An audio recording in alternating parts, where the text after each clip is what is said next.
കേരളത്തിൽ കാലവർഷമെത്തിയതായി കേന്ദ്ര കാലാവസ്ഥാ വകുപ്പ്. തെക്ക് പടിഞ്ഞാറൻ മൺസൂൺ നിലവിൽ കണ്ണൂർ ജില്ല വരെ വ്യാപിച്ചതായി കേന്ദ്ര കാലാവസ്ഥാ വകുപ്പ് അറിയിച്ചു. സംസ്ഥാനത്ത് പരക്കെ മഴ തുടരാൻ സാധ്യത. ഇന്ന് 14 ജില്ലകളിൽ മഴ മുന്നറിയിപ്പുണ്ട്. ആലപ്പുഴ, കോട്ടയം, എറണാകുളം ജില്ലകളിൽ ഓറഞ്ച് അലർട്ടാണ്.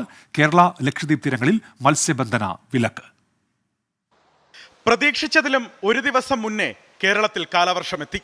കണ്ണൂർ ജില്ല വരെ നിലവിൽ കാലവർഷം വ്യാപിച്ചതായി കേന്ദ്ര കാലാവസ്ഥാ വകുപ്പ് അറിയിച്ചു. തെക്കുകിഴക്കൻ അറബിക്കടലിൽ കേരള തീരത്തിനരികെ ചക്രവാത ചുഴി രൂപപ്പെട്ടു.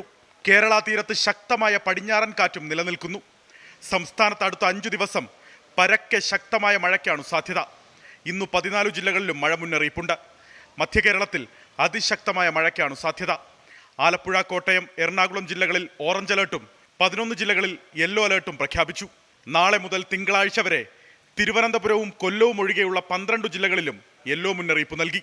മലയോര മേഖലകളിൽ മഴ കനത്തേക്കും. മഴയ്ക്കൊപ്പം ശക്തമായ കാറ്റിനും ഇടിമിന്നലിനും സാധ്യതയുണ്ട്. പൊതുജനങ്ങൾ ജാഗ്രത പാലിക്കണമെന്ന് ദുരന്ത നിവാരണ അതോറിറ്റി വ്യക്തമാക്കി. മണിക്കൂറിൽ പരമാവധി 55 കിലോമീറ്റർ വരെ വേഗതയിൽ ശക്തമായ കാറ്റിനും മോശം കാലാവസ്ഥയ്ക്കും സാധ്യതയുള്ളതിനാൽ കേരള തീരത്തും ലക്ഷദ്വീപ് പ്രദേശത്തും മത്സ്യബന്ധനത്തിനു വിലക്കേർപ്പെടുത്തി. കേരള, തെക്കൻ തമിഴ്നാട് തീരങ്ങളിൽ ഉയർന്ന തിരമാലയ്ക്കും കടലാക്രമണത്തിനും സാധ്യതയുള്ളതിനാൽ മത്സ്യത്തൊഴിലാളികളും തീരദേശവാസികളും ജാഗ്രത പാലിക്കണം. 24 തിരുവനന്തപുരം. വിധി ദിനത്തിൽ 24 മാജിക് ജൂൺ 4 ചൊവ്വാഴ്ച രാവിലെ 5 മണി മുതൽ 24-ൽ.